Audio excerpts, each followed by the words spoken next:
أعوذ بالله من الشيطان الرجيم.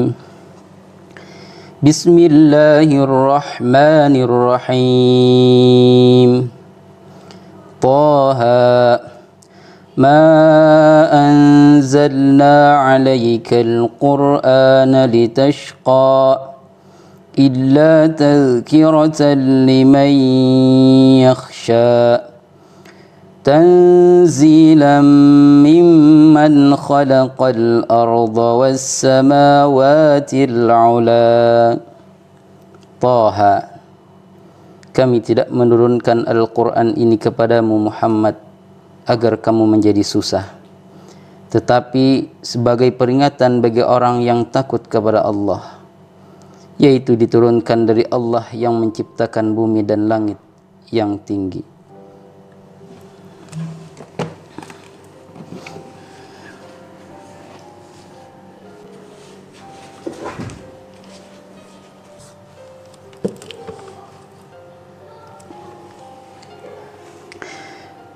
Assalamualaikum warahmatullahi wabarakatuh. Bismillahirrahmanirrahim. Alhamdulillahirabbil alamin wa bihi nasta'in ala umuri dunya waddin. Assalatu wassalamu ala asyrafil anbiya'i wal mursalin wa ala alihi wa ashabihi ajma'in. Alhamdulillah, pada malam ini kita berada pada malam 17 Ramadan, yang mana 17 Ramadan ini di kalangan kita biasanya kita memperingati dengan malam nuzulul Al-Quran. Berbagai pendapat bahwasanya awal turunnya Al-Quran surah Al-Alaq ayat 1-5 itu tepatnya pada malam 17 Ramadan. Pendapat ini dikuatkan oleh firman Allah Subhanahu wa taala di dalam surah Al-Anfal ayat 41. Wa ma anzalna ala abdina yaumal furqan yauma taqal jam'an. Kami turunkan Al-Quran pada hari pemisah, yaitu pada hari dua golongan bertemu, yaitu pada hari peperangan. Para ulama menafsirkan yaumul furqan yaumul taqal jam'an ini adalah ketika kaum muslimin, golongan kaum muslimin bertemu dengan golongan kaum musyrikin dalam peperangan Badar, yang mana jumlah kaum muslimin pada saat itu berjumlah 313 orang dan kaum musyrikin berjumlah kurang lebih 1000 orang. Dengan izin pertolongan Allah, alhamdulillah kaum muslimin memenangkan pada peperangan Badar tersebut. Dengan penjelasan tersebut, maka para ahli tafsir sepakat bahwasanya wahyu pertama diturunkan pada malam 17 Ramadan. Ananda sahabat MDM TV yang dirahmati oleh Allah Subhanahu wa taala. Kita kembali kepada ayat yang pertama kita baca tadi.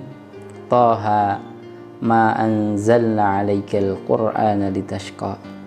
Taha, kami tidak menurunkan Al-Quran kepada engkau Muhammad sebagai kesusahan. Ini mirip, selaras dengan firman Allah Subhanahu wa taala yang Allah turunkan dalam surah Al-Baqarah tentang ayat puasa. Syahrul Ramadan alladzi unzila fihi al-Qur'an hudal linnasi wa bayyinatin minal huda wal furqan. Pada ayat yang panjang itu, di tengah-tengah ayat berbunyi yuridullahu bikumul yusra wa la yuridu bikumul usra. Allah itu menghendaki kita akan kemudahan. Allah tidak menghendaki kita pada kesusahan. Berkali-kali Allah menegaskan kepada kita bahwasanya Al-Quran itu diturunkan untuk memudahkan, bukan untuk membuat susah. Nanda sahabat MDM TV yang dirahmati oleh Allah, peringatan nuzul Al-Quran bukanlah hanya sebagai seremonial, bukan hanya sebagai peristiwa sejarah, tetapi peristiwa nuzul Al-Quran ini bagaimana kita mengukur hubungan kita dengan Al-Quran. Apakah selama ini Al-Quran hanya menjadi beban untuk kita sehingga kita merasa sulit untuk mempelajarinya? Padahal Berkali-kali Al-Quran menerangkan bahwasanya Al-Quran itu adalah sesuatu yang mudah bagi orang yang ingin mempelajarinya. Dengan ini, Ananda semua, yuk Ustadz mengajak Ananda semua dan Ustadz sendiri, mulai Ramadan tahun ini, ayo kita lebih dekat dengan Al-Quran. Tiada hari tanpa membaca Al-Quran. Harapan kita adalah semoga di akhirat kelak Al-Quran menjadi penyelamat, memberikan syafaat, menjadi penolong kepada kita di hari kiamat kelak. Sebagaimana sabda Rasulullah sallallahu alaihi wasallam yang diriwayatkan oleh Abu Umamah Al-Bahili radhiyallahu anhu, qala Rasulullah sallallahu alaihi wasallam, "Iqra'ul Qur'ana fa innahu ya'ti yaumal qiyamah syafi'an li ashabih." Bacalah Al-Quran, sesungguhnya dia akan datang pada hari kiamat memberikan syafaat kepada orang yang membacanya. Hadanallahu wa iyyakum. Subhanakallahumma wa bihamdika asyhadu an la ilaha illa anta astaghfiruka wa atubu ilaik. Wassalamualaikum warahmatullahi wabarakatuh.